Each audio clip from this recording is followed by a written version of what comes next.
Salut YouTube, petite vidéo One Piece pour récapituler l'arc Egghead qui s'est terminé et pour parler un peu d'Elbaf en compagnie de Kazu, le fidèle. Comment ça va Kazu? Il s'est mis là, putain. Non, pas du tout. J'avais pas envie de répondre. Bonjour YouTube. Hein. Pierre, on peut commencer sur One Piece. Tant pis alors. Bah ouais, mais je vais faire un récap vite fait de Egghead et si tu as envie de me couper pour ajouter des trucs, parce que je pense que je vais peut-être oublier des trucs parce qu'il y a pas mal de pâté quoi. Et on va commencer par la base du truc, c'est-à-dire que Luffy et les autres sont arrivés à Egghead avec Bonnet qu'ils ont trouvé sur le chemin, dans la tempête, au tout début, au chapitre 1061 environ. Et on a appris, alors qu'il y avait 6 corps de Vegapunk qui s'appellent les satellites, je crois, si je me trompe pas, qui sont tous ensemble Vegapunk. Et c'est sur cette île qu'il y a eu pas mal de choses. Hein. Il y a eu les combats de. Il y a eu d'abord le CP0 qui arrivait, foutre sa merde, avec Kaku, Lucci et Stussy, si je ne me trompe pas du nom. Je l'avais oublié hier. Et on a vu les nouveaux pouvoirs de Kaku et Lucci qui ont réveillé leurs fruits. Mais il y a eu aussi Kizaru, l'amiral, qui arrivait avec Saturne. En plus, du coup, des séraphins qui sont venus foutre de la merde. Et en parallèle de ça, il y a Bonnet qui en apprenait un peu plus sur son père, parce qu'à la base, elle était là pour se venger de Vegapunk. Et au final, elle a appris que le vrai coupable de la mort du daron, qui est Kuma, c'était Saturne. Donc elle a plus aidé l'équipage contre Saturne.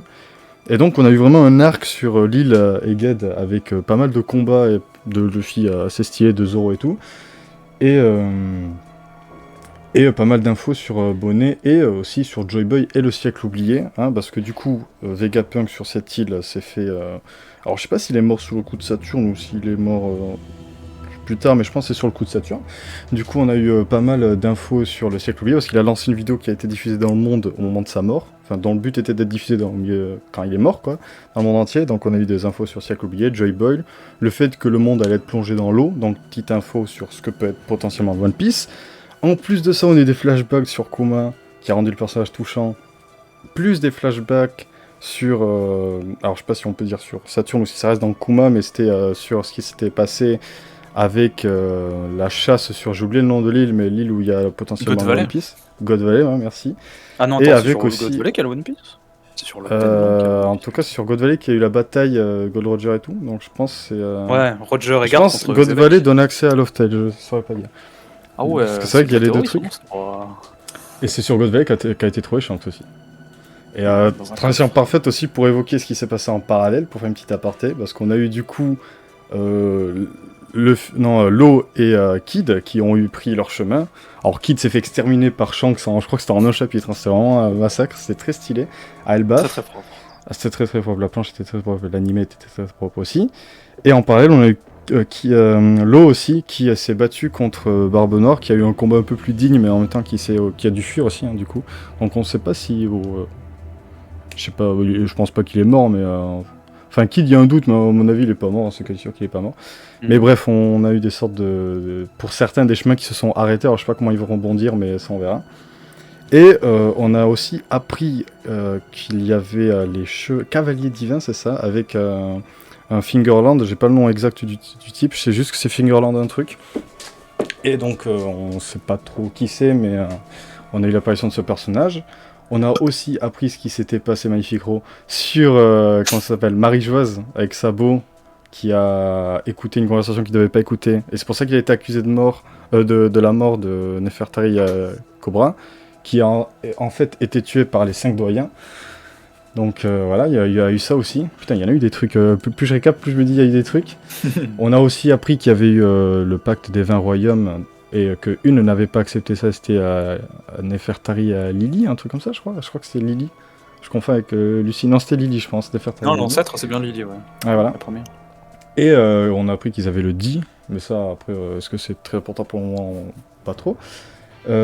Suite de ça, après, on a aussi eu Cross Guild, on a vu ce que devenait le Cross Guild, avec Baggy, Crocodile et Mihawk qui se lancent dans la course au One Piece, donc Baggy qui est devenu un peu Chad. Et après, pour revenir du coup sur Egghead, la fin s'est terminée avec Luffy et l'équipage qui doit se taper les 5 doyens, plus l'amiral, plus un Buster Call, et qui ont réussi à fuir à l'aide des géants qui sont venus. Alors ça aussi du coup dans la temporalité, je sais pas comment ça se passe, parce qu'on a vu que les géants étaient là pour défoncer Kid, et après ils étaient sur Egghead, donc je sais pas trop combien de temps c'est passé. Ils ont dit un mot là-dessus. Moi, du point de vue de la temporalité, en tout cas, ce qui me semble où il n'y a qu'un doute, le combat de Shanks et Kid, c'est dans un passé X, on sait pas trop, mais enfin ça doit se compter en jours. Non, c'est pas trop. Hein. Et à la fin de l'arc, à partir du. Tu sais, juste avant où les Mugiwara ils festoyaient, là, on a vu le mec dont t'avais oublié le nom, le Pierre, là, il est trop drôle en plus. Big News Morgan. Morgan, qui annonçait que. Le GOAT, hein. Qui annonçait que. Enfin, qui avait conscience de la défaite de Shanks contre. La défaite de Kid contre Shanks. Ouais, c'est vrai qu'il a annoncé les trucs, lui. On imagine que Shanks a battu Kid, que plusieurs jours se sont écoulés, au terme desquels les géants ils ont dit en plus que quand ils avaient entendu les infos de Vegapunk, ils étaient partis à fond vers. Non, il y a eu plusieurs jours à Egghead, ça a duré plusieurs jours la bataille sur Egghead. Moi je dirais entre 1 et quelques jours. Après, c'est vrai que la bataille n'a pas direct commencé, il y a eu d'abord l'équipage qui se balade et qui découvre d'ailleurs aussi les inventions de Vegapunk, j'en profite pour en parler. Ah ouais. On a appris que les Séraphins fonctionnaient avec des copies de fruits en fait, que Vegapunk a réussi à copier. Oh, j'ai plus le nom exact de ce truc, mais il peut copier les fruits.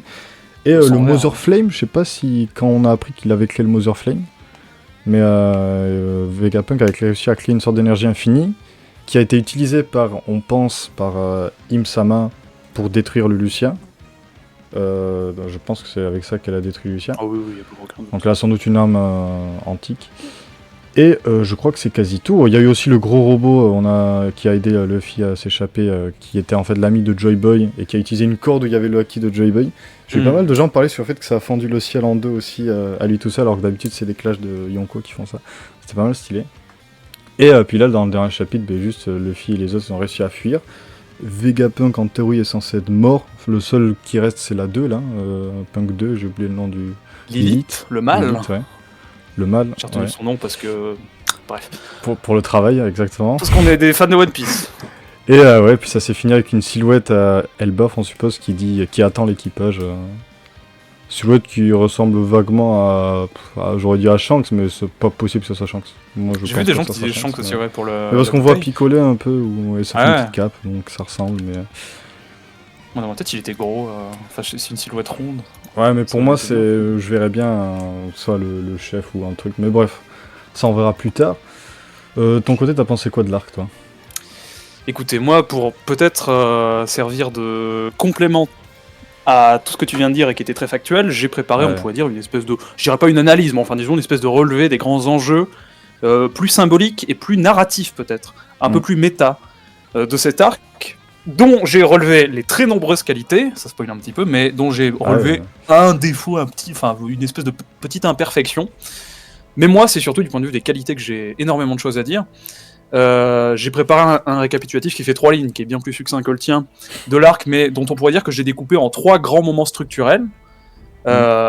Et pour le dire en un mot, pour faire un résumé complet de tout ce que je m'apprête à dire, il m'a semblé que cet arc Egghead, c'était en quelque sorte une espèce de grand crescendo, qui mêlait de la nostalgie fanservice, on y reviendra, mais c'est pas péjoratif quand je le dis, certains retours sur le passé, sur le passé de l'œuvre de One Piece du point de vue de sa diffusion et du point de vue de la réception que nous fans, on en a eu au fur et à mesure des années.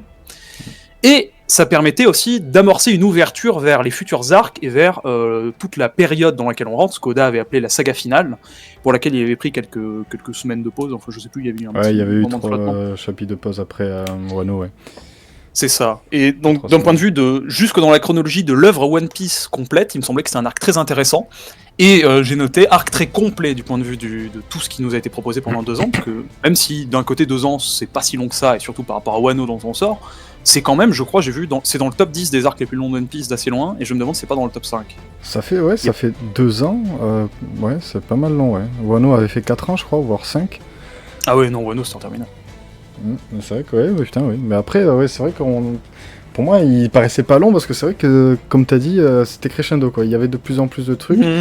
Le peu de moments de creux qu'il y avait, c'était pas trop long. Genre, moi, j'ai noté le chapitre, les chapitres de flashback de Kuma, quoi, où c'était un peu mou, mais c'était pas trop lent et c'était assez chouette quand même, donc franchement... Bon, ce que j'avais relevé niveau longueur, c'est plutôt les flashbacks de Vegapunk, mais tu sais, sur un passé court terme, quoi, c'est-à-dire ses préparations préalables dans le labo. J'avais l'impression, sur la fin, il spammait un peu quand même beaucoup, et de manière un peu... J'ai vu que le chef, j'ai regardé sa vidéo où il disait que l'arc était brouillon, c'est sur ça qu'il s'attardait, j'irais pas jusqu'à dire que ça rend l'arc complet brouillon. Je me demande quand même si c'était parfaitement optimisé, et s'il n'y a pas eu une volonté d'Oda sur la fin, en fait, d'éclaircir certains points qu'il avait négligés jusque-là. Et donc il les a calés de manière vaguement maladroite jusqu'à la fin. Moi je peux trouver que c'était tout à fait désagréable, mais on se demande s'il aurait pas pu optimiser un peu plus. Moi c'est à peu près franchement un des seuls défauts que je relèverais à l'échelle de l'arc. C'est vrai.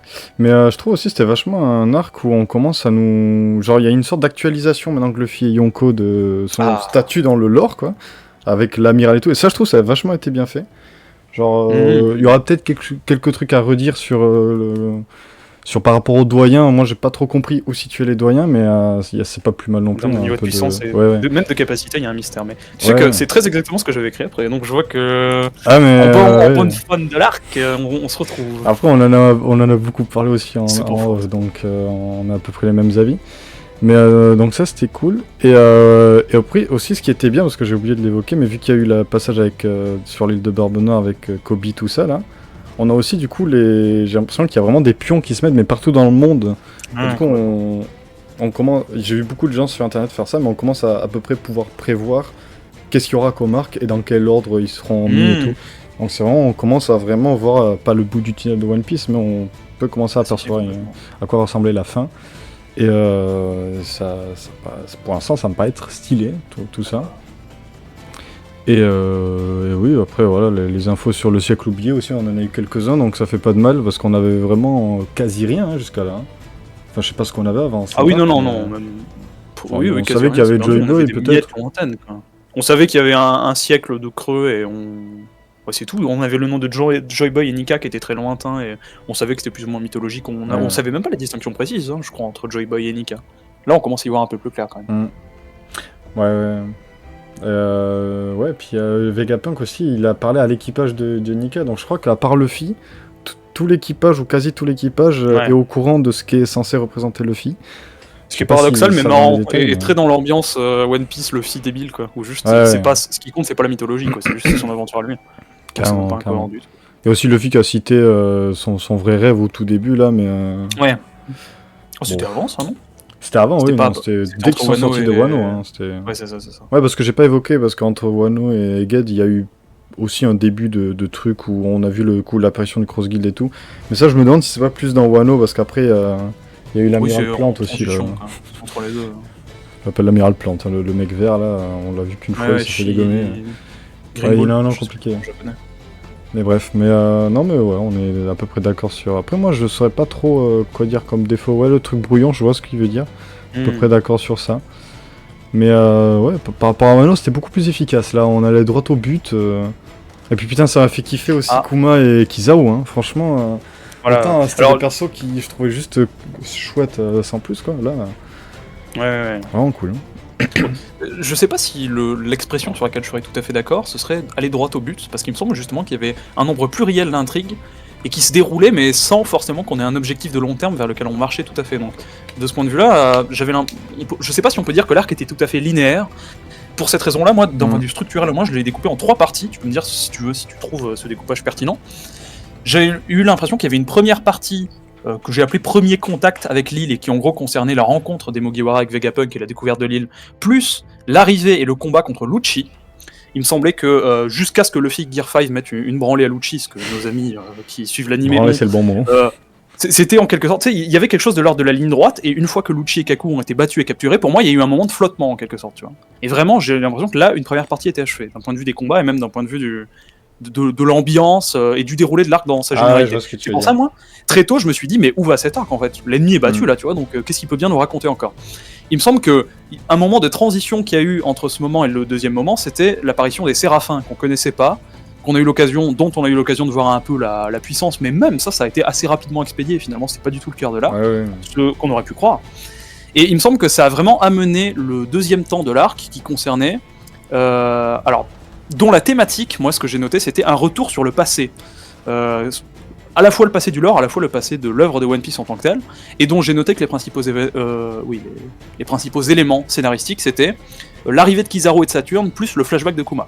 Pour moi, ça, vraiment, c'était le deuxième moment de l'arc où il y a eu une espèce de moment de crescendo, c'est-à-dire on a vu des nouveaux ennemis, on les a vus s'approcher de plus en plus, il y a eu de la tension, il y a eu le début de combat, et ça a mené vers un semblant de fin de combat qui là cette fois-ci n'était pas un moment de flottement, parce que il me semble qu'après ce moment-là il y a eu encore une montée en cran de la tension qui s'est traduit donc par vraiment le dernier moment de l'arc qui était un peu plus apocalyptique et plus bordélique, et qui a suivi pour moi l'apparition des 5 doyens, et qui a été aussi le moment à partir duquel Oda a commencé à nous introduire le flashback de Joy Boy et du siècle oublié.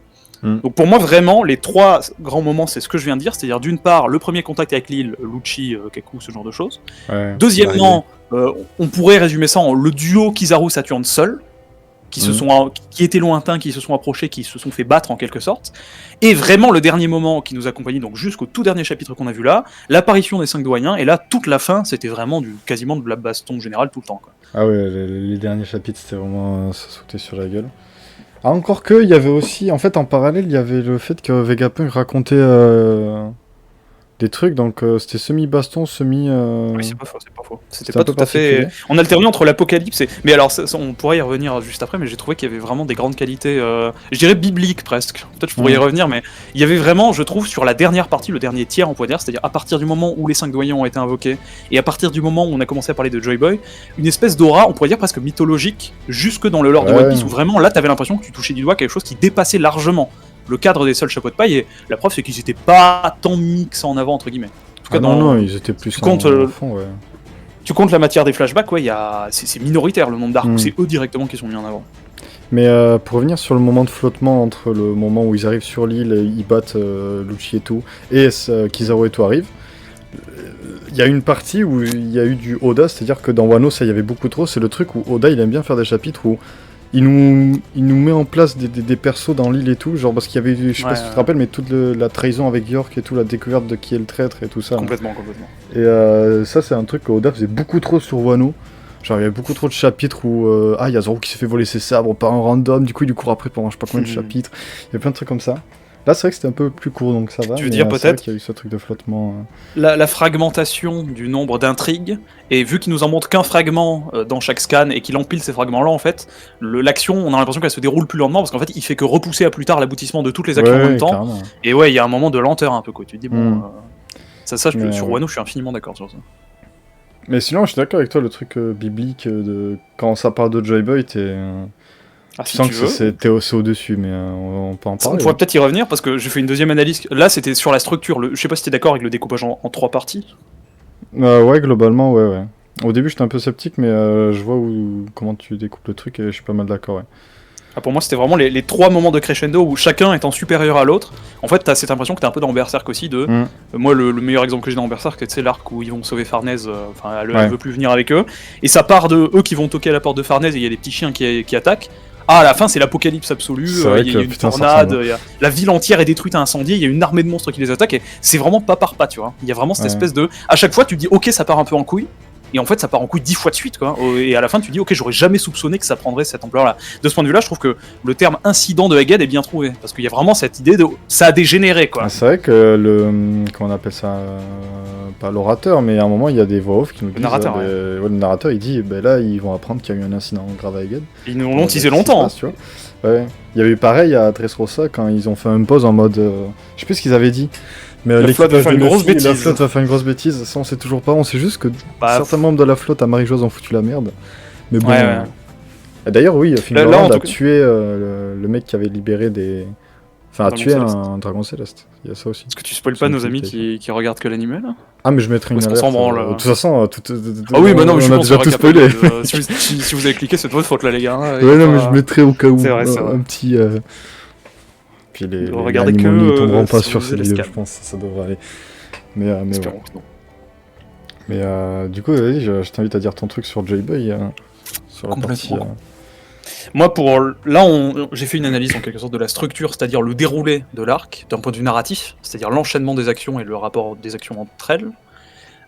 J'ai fait une deuxième partie dont on aurait pu dire qu'elle était plus thématique. En fait, j'en ai profité pour glisser un certain nombre de qualités formelles de trucs qui m'ont fait bander pendant 2 ans tout simplement parce qu'il me semblait que c'était intrinsèquement lié à cet arc qui est pour moi d'une vraie grande qualité. On y viendra au moment de la conclusion. Moi il est dans un top, hein. S'il faut faire un top un jour. C'est pour ça, peut-être on pourra en dire un mot à la fin. Moi j'ai un avis c'est pas trop hésitant là-dessus. Bon. Ouais. Mais en tout cas sur le plan structurel, donc j'ai dit qu'il me faisait penser à un grand crescendo, c'est-à-dire vraiment ça monte jusqu'à atteindre un niveau très élevé. Ce crescendo qui se traduit entre autres par une succession de combats vraiment pluriels contre plusieurs ennemis. Le premier c'est contre Lucci, le deuxième c'est contre Kizaru, le troisième c'est contre Saturne, / plutôt orienté vers tous les doyens un par un en même temps pris dans une espèce de grande mêlée. Et pour ces combats avec un S, ces combats importants avec un S, qui est quand même rare à l'échelle d'un arc de One Piece, qui est autant entre guillemets, on pourrait se dire, de personnages qui auraient pu faire office de boss, et en fait que Luffy a battu successivement les uns après les autres, il me semblait que c'était quand même un parfait développement post-Wano du Gear 5. Moi c'est comme ça où, au début j'étais très sceptique quand j'ai vu qu'il sortait son Gear 5 contre Lucci, et là où j'ai trouvé que c'était quand même très fort, c'est que la barre à Wano avait été mise extrêmement haut, puisque Luffy était devenu un empereur, l'un des persos les plus forts du lore, on nous faisait comprendre qu'il y avait une dimension mythologique très importante, et il battait Kaido, qui était vraiment considéré comme un des persos qui était au sommet du lore tout entier, donc on aurait pu se dire, mais à partir de là, en fait, il faut vraiment que Luffy... il faut que la puissance très élevée, supposément, de Luffy soit traduite dans des combats de manière très concrète. Il y avait un grand enjeu, parce qu'il aurait galéré par la suite contre un ennemi faible, on aurait pu déjà crier d'un point de vue de la hype, qui aurait été très faible, et en plus on aurait pu crier à l'incohérence tout de suite. Bon, sans bégayer c'est mieux. Par exemple, si Luffy arrive à battre Kaido, il n'est pas censé galérer contre des ennemis lambda, quoi. Oui, donc de ce point de vue-là, je trouve que, tu l'avais dit juste avant d'ailleurs, il y a eu une illustration très qualitative du fait que Luffy est à la hauteur de son nouveau statut de personnage, qui est vraiment parmi les plus forts du lore. Ça, il y a à peu près pas trop de... Personne ne peut remettre ça en question, même Lucci d'ailleurs qui commence l'arc en disant je pense que tu mérites pas ton statut d'empereur, bah en fait il se fait laminer en 2 chapitres, c'est là où tu dis ok bah voilà t'es à la traîne quoi. Là, on avait une petite crainte, je me rappelle au début quand on avait Lucci, on espérait qu'il se fasse massacrer par Luffy parce que ça durait plusieurs chapitres. Bon spoiler, il s'est fait traîner en ridicule, il s'est fait même battre par Zoro au final donc... Et c'est là où tu comprends, moi là où je trouve que Oda il est quand même assez fort d'un point de vue... du lore en fait on pourrait dire, mais en fait c'est à la fois du lore et à la fois de la narration, c'est là où il est très fort. Mais au début quand j'ai vu Luffy sortir son Gear 5 contre Lucci, je pense comme tout le monde j'ai pu me dire ah ouais mais attends, s'il y a ne serait-ce qu'une petite correspondance entre le niveau de Luffy Gear 5 et le niveau de Lucci, c'est peut-être que le Gear 5 est pas très fort, pas si fort que ça, et la phrase que dit Lucci en disant pour moi je te concède pas en gros le niveau d'un empereur, je trouve que c'est très fort parce que ça pourrait presque faire écho aux gens qui diraient, ou qui pourraient dire, dans l'échelle des empereurs, Baggy excepté parce que vraiment, bon, lui c'est une aberration, mais à l'échelle de Shanks ou de Barbe Noire par exemple, Luffy a pas le niveau, tu vois.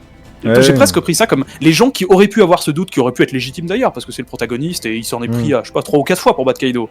Mais en fait, les gens qui pourraient avoir ce doute, comme Lucci, quand ils ont vu qu'il a massacré Lucci, peut-être que là ils ont pu se dire ah bah tiens, ok, finalement mon doute il est pas si d'une fondé que ça. certaine manière, Lucci c'est un peu la représentation des gens qui... Voilà, des fans douteux.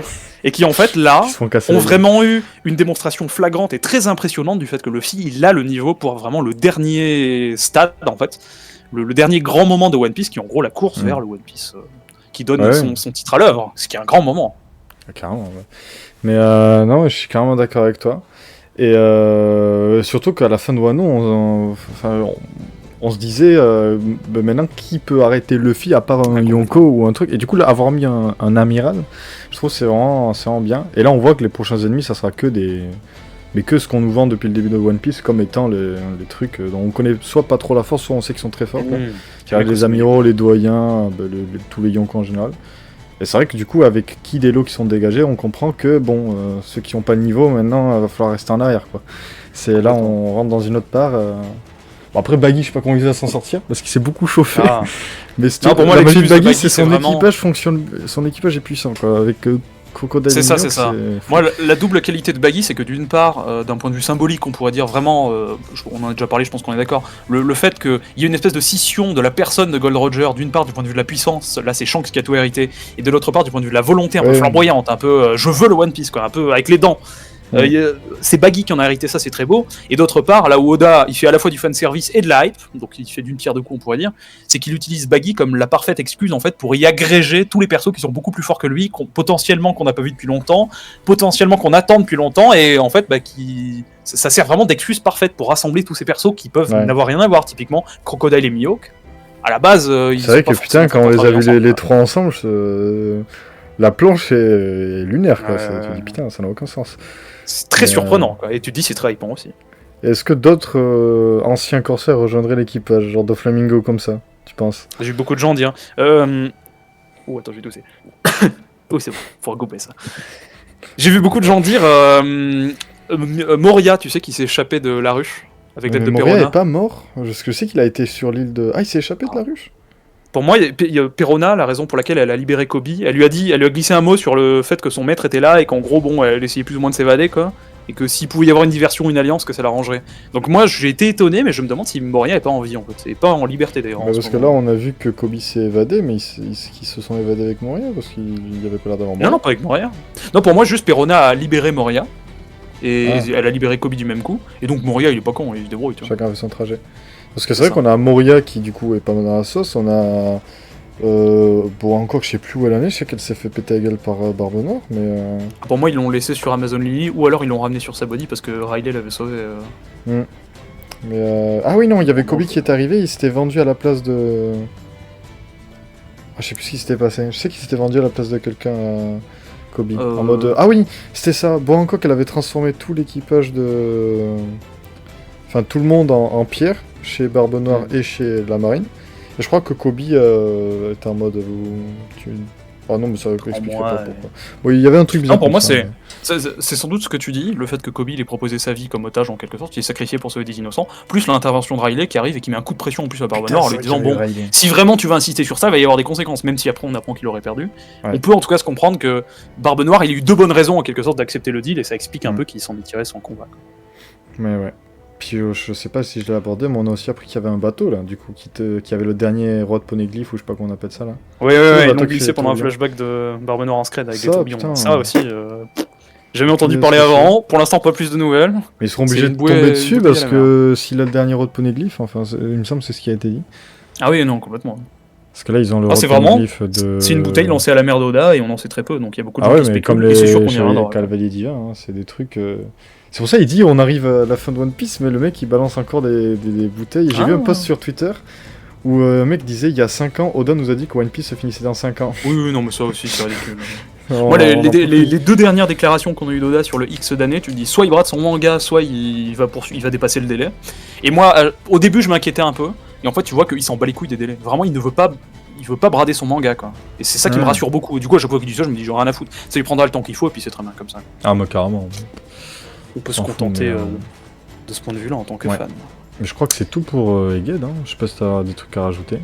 J'aurais un dernier mot sur le plan thématique et après je fais une espèce de conclusion un peu condensée avec quelques petites ouvertures. Vas-y si tu veux. Complètement. On passe à Alba. Sur le plan thématique, j'avais noté extrêmement complet. C'est un adjectif qui me semblait quand même caractériser cet arc de manière assez franche. Ah bah là, ouais. Du point de vue des alliés, on a eu l'histoire de Kuma qui, en sa qualité de personnage, est plutôt un vieux personnage qui nous a introduit depuis vraiment depuis 1000 ans. Quoi. On l'a vu sur Moria en détail, et on savait qu'il existait avant, donc c'est pour ça. Il y a eu vraiment des retours sur un vieux personnage du point de vue des alliés. On a eu du point de vue des alliés un nouveau personnage, mais présent en quelque sorte, qui s'est développé tout au long de l'arc, qui était Vegapunk.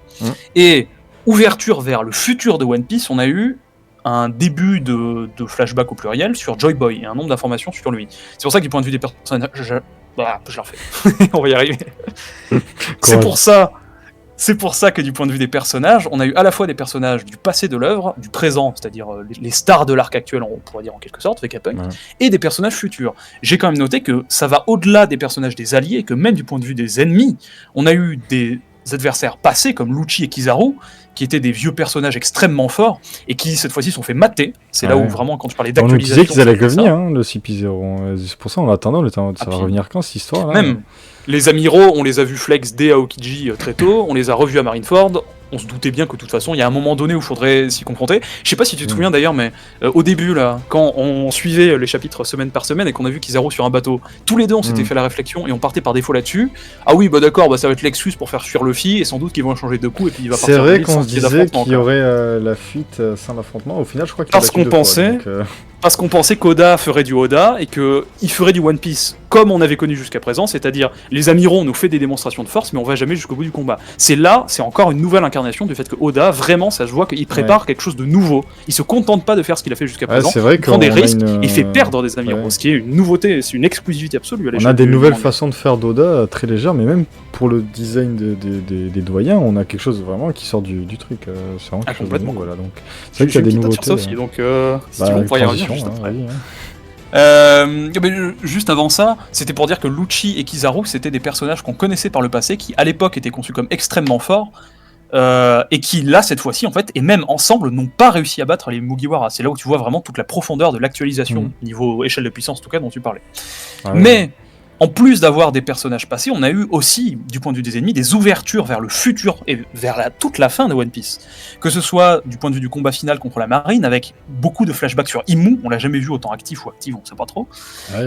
Mais aussi du point de vue de... Imu, elle a été mise en lien directement avec Joy Boy, donc on nous tease vraiment que là où à l'époque on aurait pu se dire un peu naïvement, bon, c'est un personnage que Luffy entre guillemets n'a pas trop de raison d'aller croiser, là on se doute quand même qu'il doit y avoir une espèce de destin lié, ou en tout cas d'histoire qui se poursuit dans le présent. Il y a vraiment une bonne raison de les faire se rencontrer.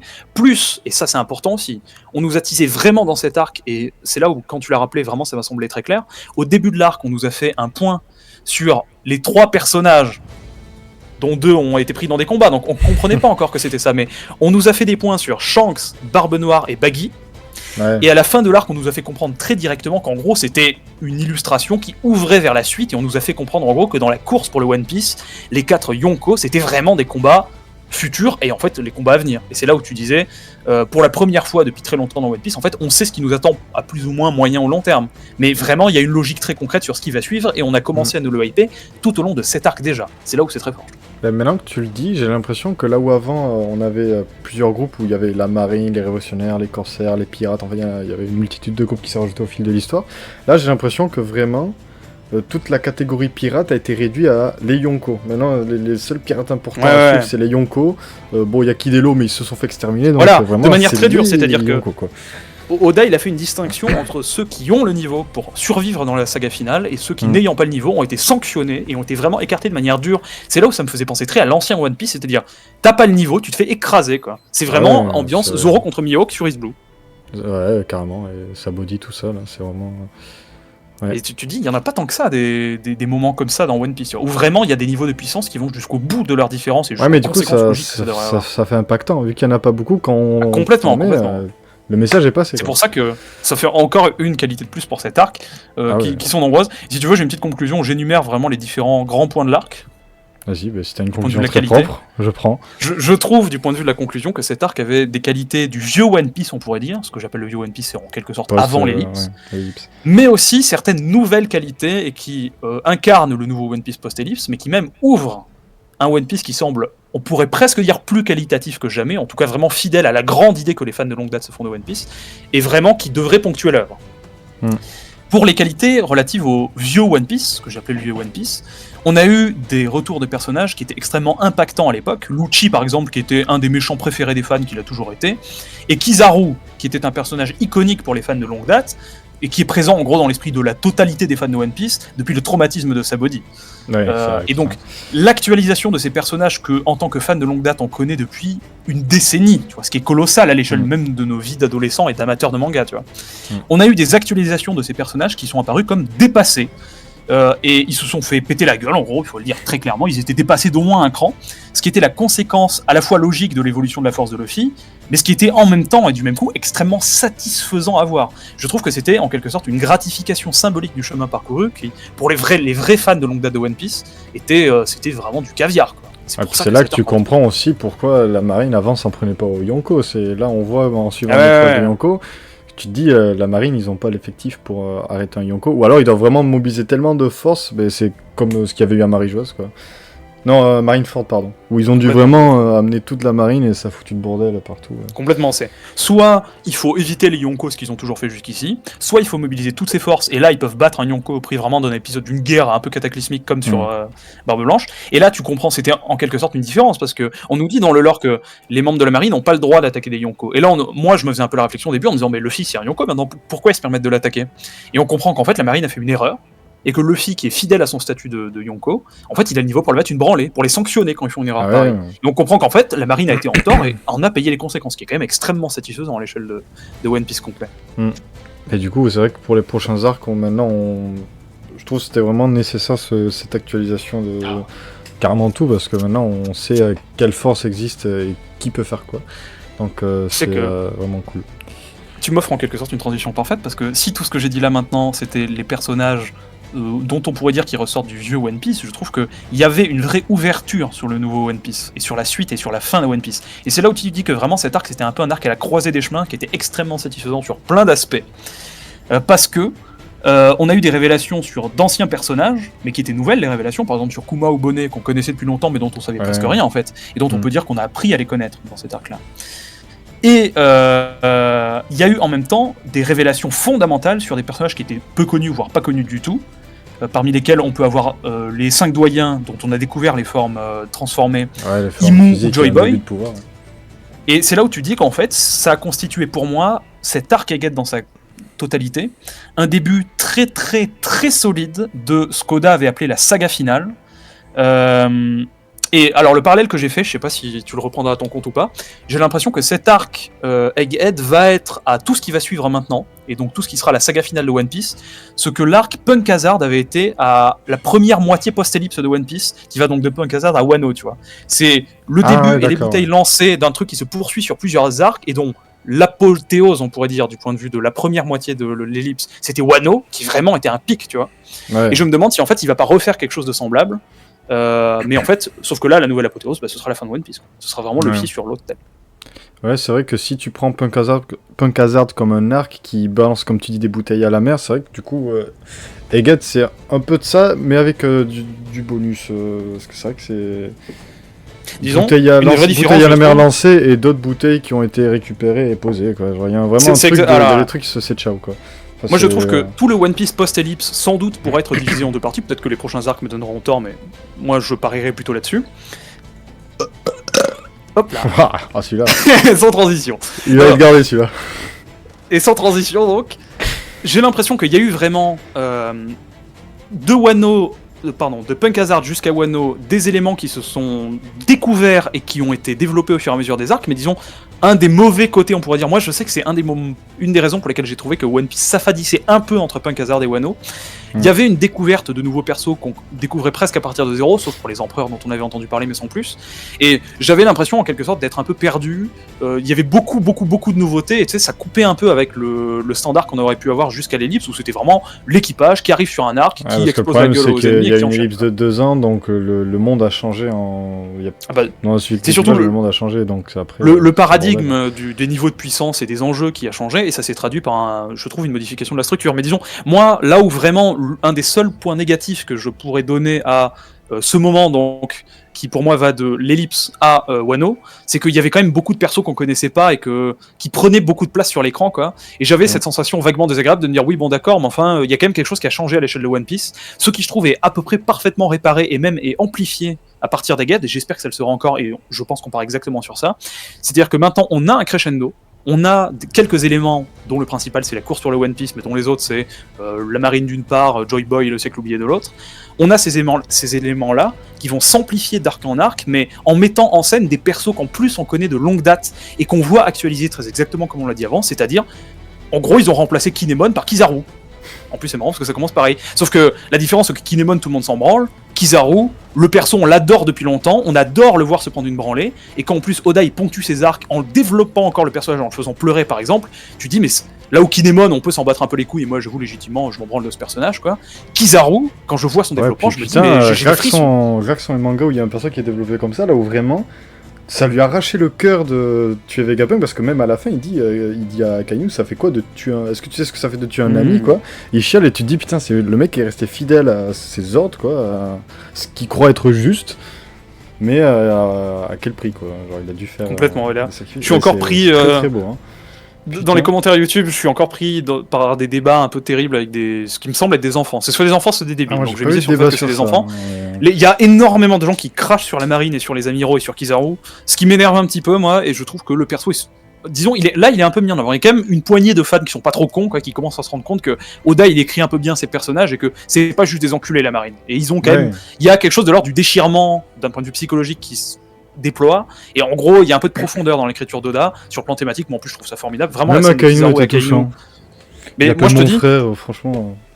Tu prends Kizaru et tout ce qui se rapporte à lui de près ou de loin dans cet arc, je trouve que vraiment c'est un moment iconique de One Piece. Quoi. Comme par exemple, on pouvait avoir avant l'ellipse, on avait beaucoup des moments comme ça. C'est peut-être mon perso préféré de l'arc, Kizaru, hein. Franchement. Moi je te dis, c'est mon amiral préféré de loin. Et moi j'avoue que en fait, le rapport que j'avais avec Kizaru, c'était son pouvoir est cool, le chara-design est cool, le perso est chouette, mais aux F tier, quoi, c'est juste le perso est chouette, quoi. Là, c'est vraiment, il est monté dans mon estime, vraiment, j'aime beaucoup le perso. T'avais sans doute aussi le souvenir qu'avaient beaucoup de fans, qui était, c'est le perso qui incarne le traumatisme de sa body. Donc de ce point de vue-là, c'est un méchant qui est impactant, quoi. Où tu te dis, c'est pas du tout un faiblard, quoi. C'est vraiment un type.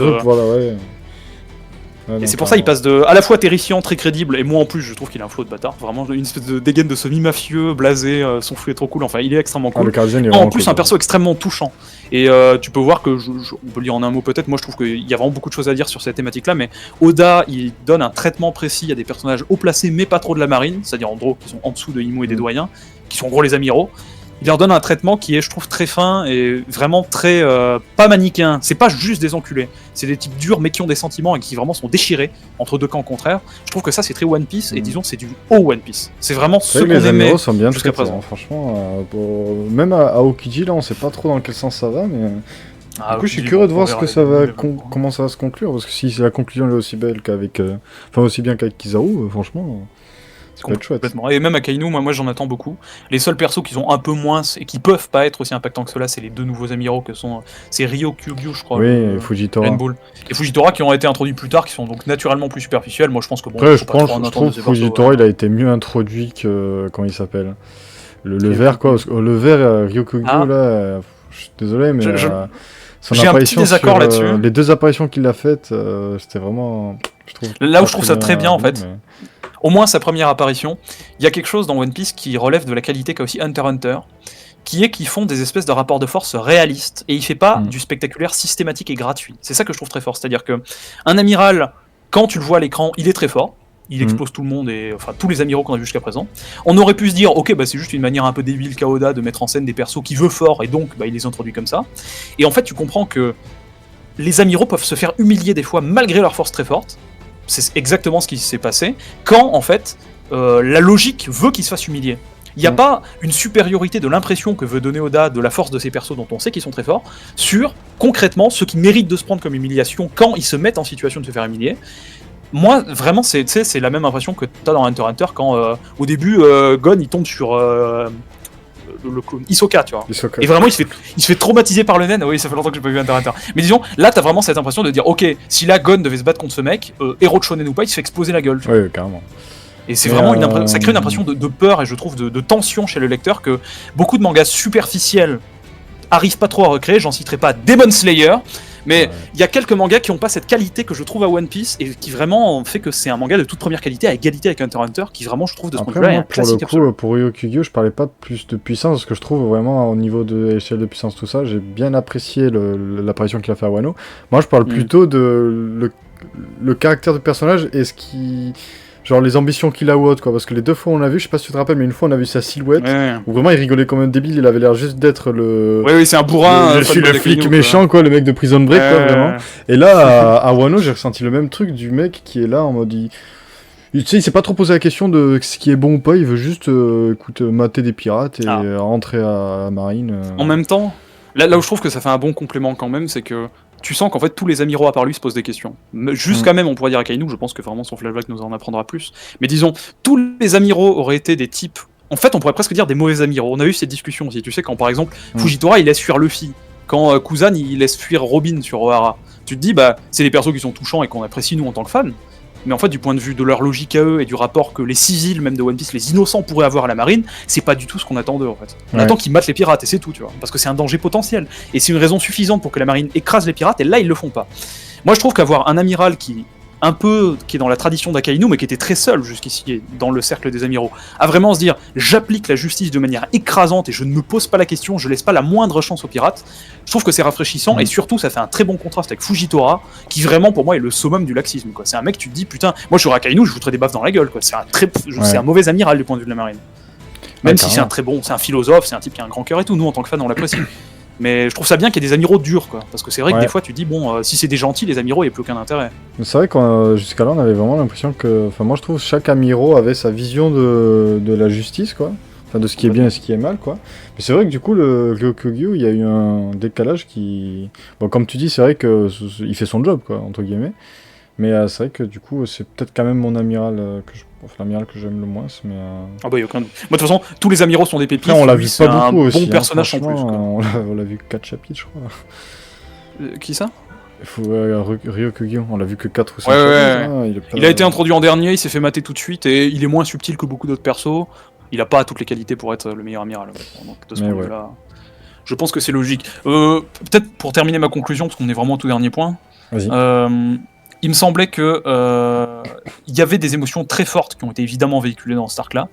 Le flashback de Kuma qui était magnifique et qui était pour moi vraiment à l'échelle des flashbacks qu'on avait au grand One Piece. Les trucs qui, quand j'étais gamin, tu vois, me filer les larmes aux yeux, me faisaient peur, quoi. Il y avait vraiment quelque chose un personnage profond, bien développé de manière cohérente, c'était pas entrecoupé, c'était vraiment une grande histoire propre qui se déroule. Moi qui en avait rien à foutre de Kuma aussi, et du coup, maintenant, j'ai bien apprécié le perso. Mais... Ce que j'ai noté aussi, c'est, on revient sur un point qui avait été évoqué tantôt, j'ai noté avec une symbolique biblique de Kuma qui est vraiment présenté comme un martyr pour le coup. C'est un des persos qui est sans doute l'un des plus gros martyrs de tout One Piece. C'est un mec qui n'a jamais connu le bonheur de sa naissance à sa mort. Mais c'est aussi un personnage dans le même temps qui était extrêmement aimant, et de ce point de vue là j'ai noté qu'il y avait une espèce de thématique d'amour de son prochain. C'est vraiment ces deux qualités très chrétiennes, on pourrait dire, qui font que moi je trouve que c'est un personnage profond. Et tu sens qu'Oda là il s'est appliqué au moment de cet arc pour faire vraiment un perso aimable et vraiment bien écrit. Ce qui est d'autant plus intéressant que cette dimension biblique de Kuma, elle est doublée de vraiment une introduction à un thème dont on pourrait dire qu'il est plus démoniaque, qui est incarné par Imu, avec les 5 doyens qui font pour la première fois des cercles magiques, on n'a jamais vu tel dans One Piece. Pentacle, ou je sais plus comment on appelle ça, voilà, complètement. Satanique, très étrange. Avec de la fumée noire et avec des pouvoirs, une potentielle immortalité des doyens. On ne sait pas ce que hein. c'est que ces personnages, on ne sait pas si c'est des démons, on ne sait pas s'ils sont mortels ou pas, il y a vraiment une espèce de mystère et d'obscurité qui est qui fait un contraste parfait avec la lumière, on pourrait dire, et l'immaculée de Kuma, et le tout permettant d'introduire une dimension apocalyptique dans l'œuvre de One Piece dans sa totalité. Tu sais que c'est la première fois depuis tout One Piece qu'il y a la thématique de la fin du monde qui est abordée par le biais de la montée des eaux.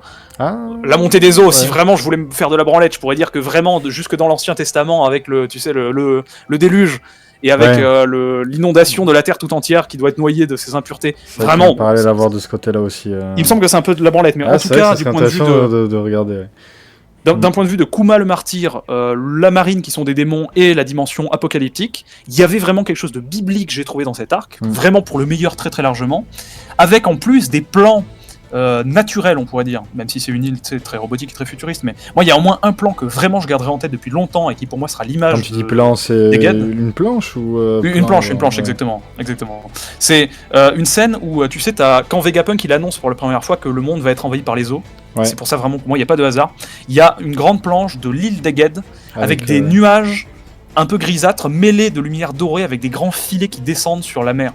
Et je trouve qu'il y avait une dimension très solennelle qui était parfaitement adaptée aux enjeux des révélations qui ont suivi. Et vraiment, à ce moment-là, de manière magnifique et en plus de manière biblique, c'est-à-dire très bien écrite, on est rentré dans ce qui sera toute la suite et toute la fin de One Piece. Là, de ce point de vue-là, je trouvais que c'était masterclass. On a déjà évoqué les défauts. Après, j'ai juste une ligne sur mon avis. C'est un résumé vraiment complet. Oh, bah vas-y, tant que tu enchaînes. Moi, je continue. Si tu veux, en 2 mots. Aussi. Pour moi, à mon avis, cet arc, c'est une masterclass. Et je dis sans trop d'hésitation que c'est mon arc préféré depuis l'Ellipse, à peu près sans aucun doute, qui a été palpitant à lire 100% des semaines. C'est quand même très notable et je n'ai plus cette impression depuis l'arc. Chaque semaine, t'as envie de savoir la suite. Tu posé la question de il sort quand le chapitre One Piece. Là, des fois, tu venais, tu me disais est-ce qu'il est sorti le chapitre One Piece. Et 100% du temps. Moi, je te dis, depuis Punk Hazard jusqu'à la moitié de Wano, jusqu'à ce qu'en gros Luffy et Low Kid commencent à confronter des empereurs, je me faisais chier, mais enfin, systématiquement, c'était toi qui me disais One Piece est sorti, je me disais, oh ouais, bah j'irai lire, tu vois, mais enfin, sans plus. Là, vraiment, je guettais les jours de la semaine sur mon calendrier l'ordi en me disant, je veux savoir la suite. Ah, mais ça donnait le rendez-vous, quoi, c'était vraiment... De ce point de vue-là, vraiment, c'était un arc masterclass, alors que, c'est quand même notable, je sais pas à quel point ça joue, mais je trouve que ça donne encore plus de crédit, peut-être à mon analyse que je viens de faire. À la base, moi qui aime pas les trucs futuristes, les trucs de robots, les trucs méca, etc., quand j'ai eu les premières images de l'arc, j'ai soupiré, je me suis dit, oh putain, je sens que cet arc va me faire chier. La preuve que pas du tout, et donc, chapeau Oda, moi de ce point de vue-là, je trouve que c'est du grand art et du grand One Piece qu'il a fait sur cette arc. Ah non, mais... je suis totalement d'accord avec toi, hein, masterclass. Moi, de toute façon, j'ai déjà à peu près dit mon avis. Mais je voulais dire un truc, mais j'ai totalement oublié. Ah oui, par rapport à la planche que t'as beaucoup aimé. Ce qui vraiment prouve que... Alors je sais pas si t'as fait exprès ou pas, mais ce qui prouve que la planche est réussie, c'est que t'as carrément décrit un rayon doré alors que la planche est en noir et blanc, quoi. Donc c'est vraiment là où il y a des planches où au niveau dessin il s'est dépassé. Après, c'est un peu comme quand je dis... Des planches croquis, il y a eu quelques problèmes aussi, mais bon... Quand je dis des plans, tu sais, en fait, ça traduit un peu cette espèce de grande implication qu'on a en tant que fan de One Piece, et en fait, t'as l'impression que l'action se déroule de manière fluide, alors qu'en vrai, c'est de l'inconscient à papier, tu vois. Ouais, mais sans doute que là aussi, il y a une part de l'imagination qui me fait voir les couleurs du truc, même si, de toute façon, comme souvent, je trouve les planches en noir et blanc, en fait, t'es rarement, je trouve, étonné par les couleurs qu'Oda lui donne, tu sais, dans les planches. Ouais, carrément. Chaque fois, je me dis, bah oui, c'est ce que j'imaginais. Ouais, c'est l'autre qui dit, mais il est quand même balèze, le monsieur, hein. Non, puis ouais, c'est vrai que sur cet arc, il y a eu des... Enfin, quand il revenait de pause, je crois que c'était, ou je sais pas, il y avait des très belles planches, à chaque fois. Même sur l'île de la Ruche, là, il y avait des trucs masterclass. C'est ça que je pensais aussi. Mais voilà, non, mais donc globalement, masterclass cet arc. Donc ça promet du très très lourd pour les prochains, quoi. Et surtout le prochain Elbaf, là. Alors... qu'on utilise depuis 20 ans, tout le monde le dit, c'est vrai. Pour donner mon avis très rapide, parce que je pense qu'on va pas en parler beaucoup, parce qu'on sait pas grand-chose. On n'a rien à dire, hein. Mais moi, j'ai à la fois peur et à la fois, à mon avis, ça sera ça, que ça soit un arc zoo. Genre un arc où l'équipage y va pour avoir des infos, quoi. Et avoir la direction de la suite. Mais le mec qu'on nous a teasé à la fin du dernier chapitre, là, qui est en mode je vous attends. Amenez-vous, il y a un air de défi. Soit c'est un mec qui veut les tester, en mode... donc c'est pas vraiment un antagoniste, quoi. Alors soit ça serait un antagoniste, mais ça serait étonnant, quoi. Donc, là où j'ai du mal à croire que ce soit un antagoniste aussi, c'est que soit pour moi il y a un vrai bullshit qui prend tout le monde de court, type Shanks c'est sur l'île, où il y a un personnage qu'on connaît déjà qui est sur l'île, on s'y attendait pas du tout.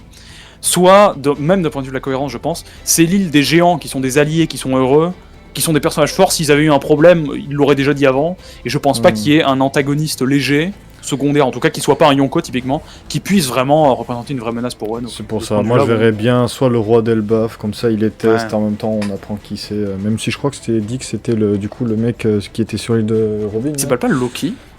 Je sais pas si c'est quand même. Ah oui, une fois ils avaient qui s'appelait Loki. On a eu une espèce de grosse silhouette, bon ça... Et ce qui est intéressant c'est que du coup ils sont censés avoir toute la bibliothèque de Ohara, ou quasi, enfin tout ce qui a pu être récupéré sur... Donc pour moi ça sera vraiment un arc où... il y aura forcément des moments de creux où on aura du lore, quoi. Et un des autres enjeux que j'attends beaucoup, j'ai vu beaucoup de gens qui l'ont soulevé, c'est à juste titre, et là pour le coup faut reconnaître que c'est un défaut objectif d'Egged. J'espère que Usopp ne sera pas à Egged, on peut dire dans l'autre sens plutôt, non je la refais. J'espère que... on va y arriver. Hein. J'espère qu'Elbaf ne sera pas pour Usopp ce que Egged a été pour Franky, c'est-à-dire rien. Ah, parce que j'ai vu beaucoup de gens qui, à très juste titre, disaient que Vegapunk c'est un personnage important dans le lore, auquel Franky était un peu rattaché. Ils avaient des enjeux qui étaient évidemment très concordants. Ça aurait pu être l'occasion parfaite de développer Franky, de lui donner un power-up, tout ce qu'on voudra, mais d'en faire quelque chose. Oda en a rien fait. Ils ont eu que des dialogues très très très superficiels. Après, ça peut même si, fait, hein, parce qu'il y a voilà, c'est pas fini. Vegapunk n'est pas mort. Donc. J'ose espérer qu'à un moment donné, quand même, Franky va se dire c'est quand même une occasion en or de creuser quelque chose. Peut-être sur Elbaf, typiquement, il pourrait faire d'une pierre deux coups. J'espère en tout cas que Usopp, comme on nous le promet depuis très très longtemps, et comme Oda a l'air de le suggérer typiquement, voilà, c'est le moment de pas négliger Usopp, parce que s'il le néglige, là, quand même, ce sera un défaut à l'échelle de l'œuvre tout entière, parce que tout le monde l'attend.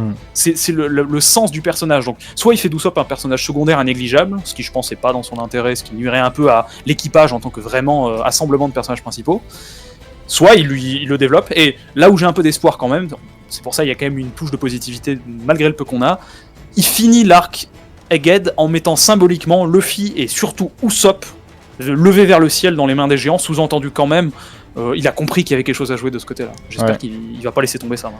Mais c'est vrai que maintenant tu le dis, il y aura peut-être une partie update ou upgrade de l'équipage, dans le sens où, pour moi je maintiens qu'ils auront de nouveaux infos.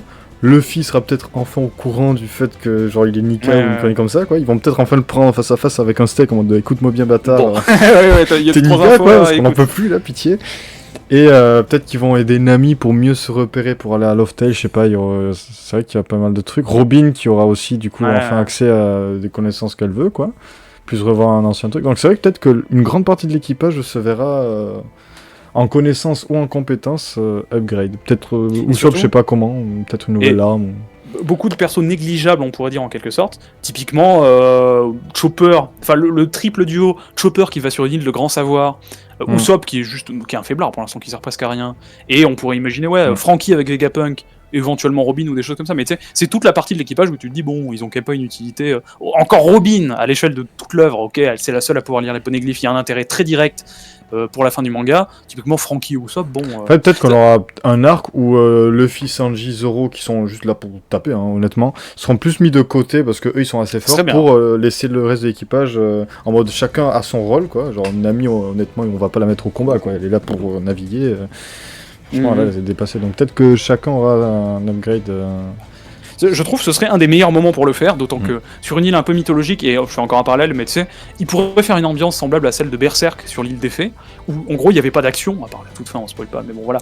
L'île des Fées dans sa majorité, c'était en gros de la découverte et c'était chill, tu vois. Et c'était un moment de repos qui serait très bienvenu entre l'arc très oppressant et très important du point de vue de la puissance et de la baston qu'on vient d'avoir, et tout ce qui nous attend par la suite, qui sont vraiment de l'énorme baston. Je trouve que s'il y a un dernier moment pour faire briller les personnages un peu secondaires, c'est plutôt là, et ça paraît très cohérent. Plus, j'ai vu, c'est pas une théorie, mais j'ai vu un type qui le mentionnait, j'avoue que j'aimerais beaucoup, ça comblerait deux trucs. J'ai vu des gens qui parlaient que Usopp pourrait manger un fruit du démon, et le fruit qui était mentionné, c'était le fruit du... que je voulais aborder.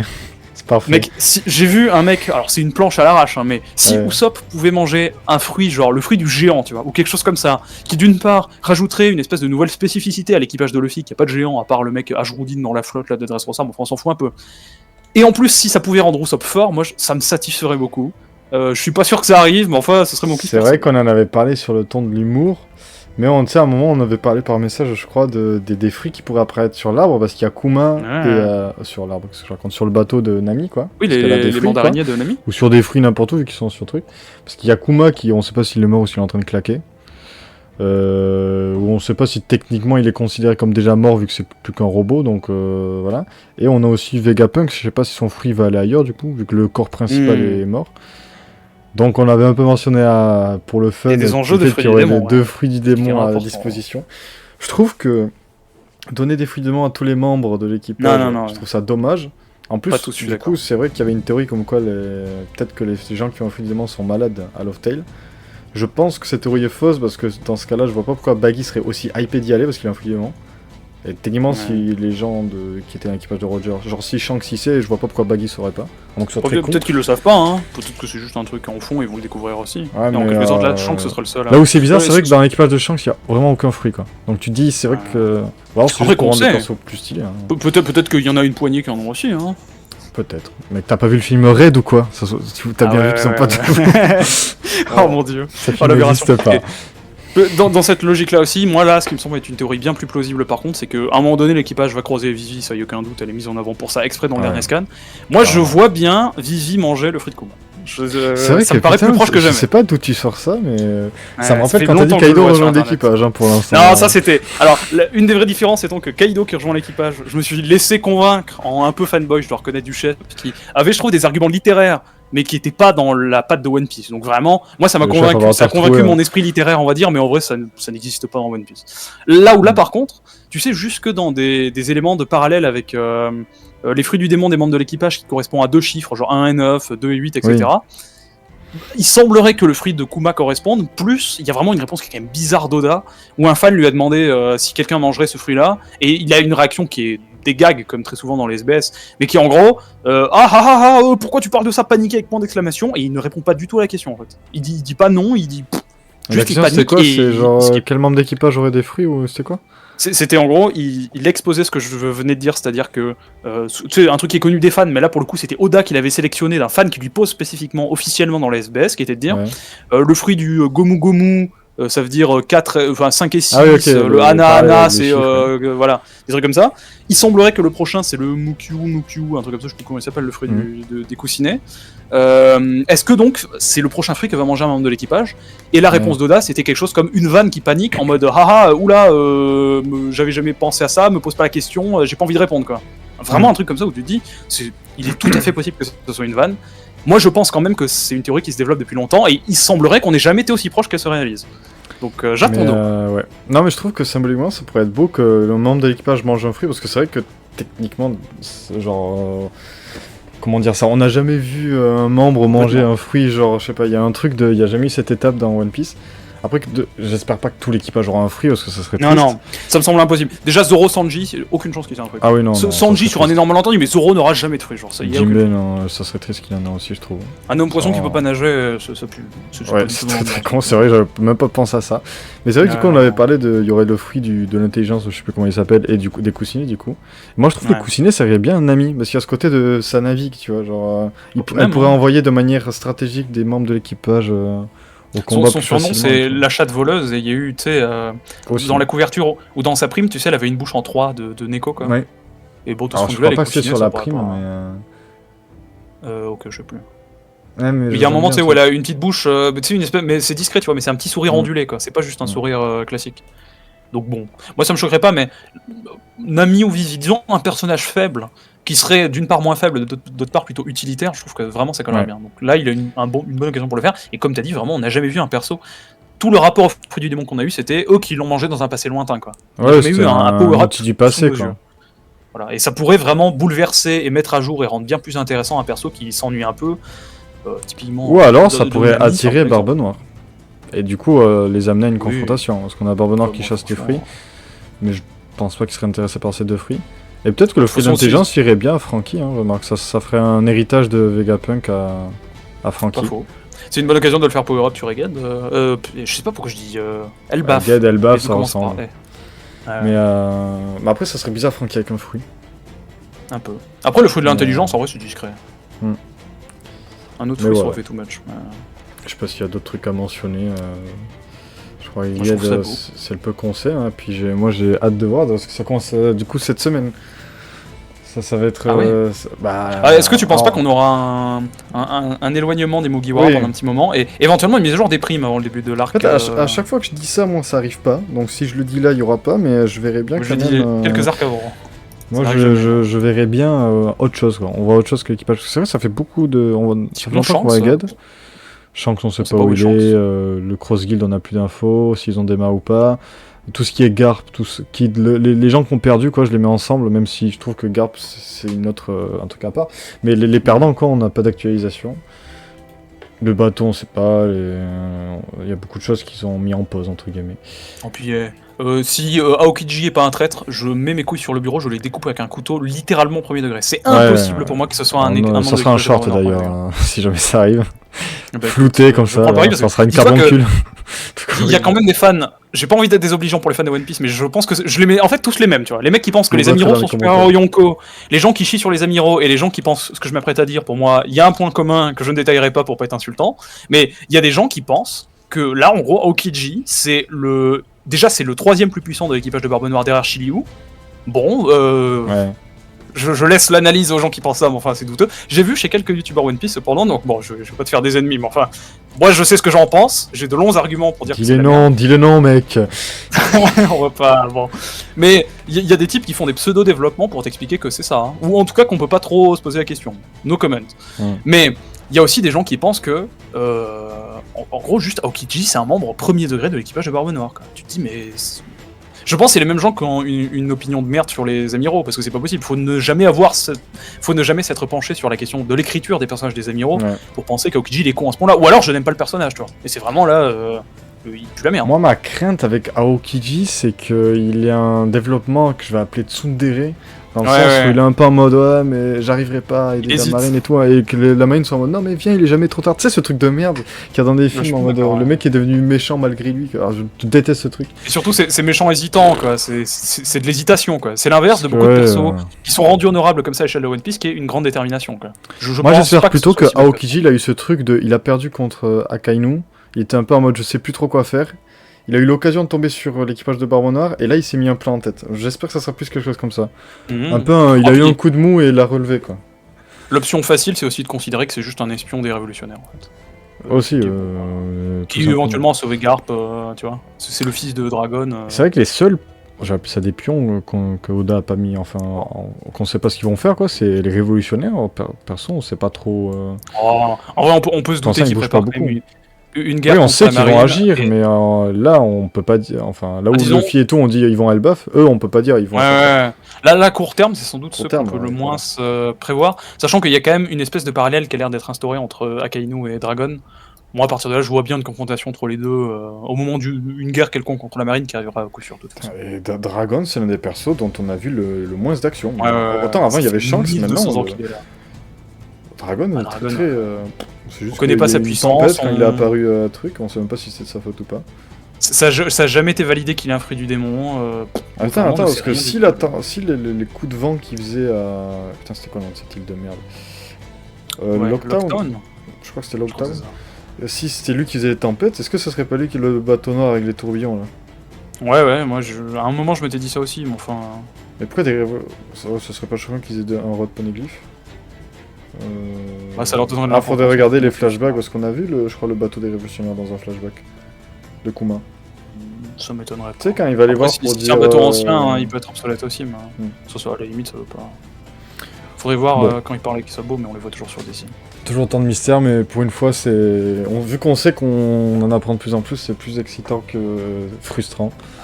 On a enfin des illuminations, et moi, ce que je trouve qui est fou quand même, c'est que on a des attentes de gros enculés en tant que fan de One Piece, tu vois, et Oda ne faiblit pas, et il nous donne au bon moment des trucs de qualité, ce qui est quand même colossal, je trouve. Là, c'est vraiment One Piece, ça devient... Et c'est pour ça que je suis pas du tout d'accord, et on va peut-être pas développer là-dessus, mais j'entends des youtubeurs, surtout des youtubeurs âgés, et surtout des youtubeurs qui n'ont pas grandi avec One Piece, considérer que le manga est quelque chose d'artificiel un peu, et dire « Ah ouais, il est pas au niveau de Dragon Ball » ou des trucs comme ça. Moi, je pense que pour des gens qui ont grandi avec One Piece, comme nous, c'est au niveau de Dragon Ball, pour ne pas dire que c'est au-dessus. Ah bah ouais. Après, je peux comprendre que quelqu'un qui a pas grandi avec One Piece n'ait pas les mêmes étoiles dans les yeux que nous, quand après 25 ans, on est en mode « Ah, c'est ça !» Disons que nous, on a un attachement charnel à certains personnages, typiquement Kizaru, tu vois, dont, si là, mettons, même les gens qui commencent à lire One Piece là tout de suite et qui découvrent tout d'une traite, bah, ils ont une espèce de vague satisfaction en se disant « Oui, c'est un perso qu'on a vu il y a longtemps, mais enfin, peu importe. » Là où nous, vraiment, moi, tu vois, dans ma tête de fan, Kizaru, c'est le mec qui a mis une branlée à sa body depuis 10 ans, quoi. Et donc, quand il y avait scan après scan, la possibilité qu'il se fasse battre, je me disais « Attends, est-ce qu'ils vont traverser et actualiser, comme on a dit, cette image de ce personnage que j'ai depuis 10 ans, et il s'avère que oui. Donc là, t'en sors... Et puis même moi, à l'époque, je me disais, je sais pas comment ils vont le battre, parce que genre, il y a ce côté, il est hyper rapide, bon, à l'époque, il était intouchable, mais ça, c'est réglé depuis longtemps. Ouais, mais vraiment... encore que moi, la rapidité... Pour moi, c'est plus un truc esthétique, la lumière que moi, il y a un truc de quand on me vend le pouvoir de la lumière, c'est vraiment, pour moi, ça te one-shot, quoi. Genre, les tirs qu'il faisait, c'est terminé. Il vise bien, t'es terminé. Puis, sachant que, en plus, ça c'est très subjectif, mais moi je suis un fan de One Piece spécifique, et je pense que, peut-être, à toi de me le dire, pour moi, Kizaru c'est le mec qu'on a vu à sa body qui a traumatisé tout le monde, le mec qu'on a vu récemment qui s'est fait battre, qui est très fort mais très satisfaisant, un perso de fou, et le perso qui m'a mis une branlée pendant des dizaines d'heures sur One Piece Unlimited Plus 2, ce qui ajoute largement à ce que je l'aime, parce que moi c'était mon perso préféré de tout le jeu à l'époque. Alors moi je l'ai pas affronté, mais il m'a traumatisé parce que je regardais en vidéo et je voyais des gens arriver sur le bateau et voir le mec sortir de la sphère. J'étais en mode, mais le bateau c'est la zone de paix normalement. Complètement. C'est là où tu pêches, tu craftes, t'es tranquille, tu te fais pas péter la gueule. Le truc vraiment anxiogène, c'est que dans One Piece Unlimited Cruise 2, il fallait parler à des arbres fruitiers et faire tomber tu lui parles, l'arbre s'ouvre, il y a la graine qui tombe et là il y a le perso qui sort. Et là, en fait, quand tu rentres sur le bateau, tu vois juste l'arbre. Et tu vois que le ciel est un peu noir, tu vois des racines, des trucs démoniaques, une ambiance de ténèbres sur le bateau qui, exactement comme tu as dit, était un refuge de paix. Et en fait, t'es pas obligé de l'aggro tout de suite, tu vois, mais tant que tu le fais pas, t'as pas de refuge de paix. Parce que en plein milieu de ton bateau, t'as un putain d'arbre dégueulasse et tu dis, il y a un mec extrêmement fort à l'intérieur. Donc il y a quelque chose d'oppressant qui va parfaitement à Kizaru, moi je trouve. Écoute, ce perso vraiment. De la vidéo et auront un coup de flashback avec ça, mais voilà, le trauma est revenu. Mais petit peu avec ce trauma, parce que maintenant Kizaru a été vaincu, mais... Je l'ai vaincu il y a 10 ans dans le jeu, et Luffy l'a vaincu aujourd'hui dans One Piece, la boucle est bouclée. Le cycle de la haine est fini. Nika, mec, depuis le début. Peut-être. Mais enfin, je sais pas s'il y a des trucs à rajouter, moi c'est tout, je pense. C'était solide. C'était solide et c'était, je pense qu'on a tout dit là. Va falloir que je voie comment je cut tout ça, mais écoutez, en tout cas, si la vidéo vous a plu, l'abonnement, le like. N'hésitez pas à mettre des commentaires d'insultes à Kazu. En espérant que... Ramenez-vous sur Discord, pétez-lui la gueule. En espérant que nos expériences de fanboy de One Piece vous aient plu, et peut-être qu'on est nombreux dans le chat, les amis, donc cœur sur vous aussi. Ah oui, c'est toujours un plaisir, et puis ça nous fait mettre en une vidéo toutes les discussions qu'on a nous après chaque chapitre, qui des fois divaguent plus que ça, mais on n'en parlera pas. Oui, voilà, on n'a pas tout dit, enfin bon, on ne peut pas tout dire. dire. Reste dans là c'était carré, bref. Je vais couper brutalement, il n'y aura pas de fin, c'est coupé. Abonnez-vous les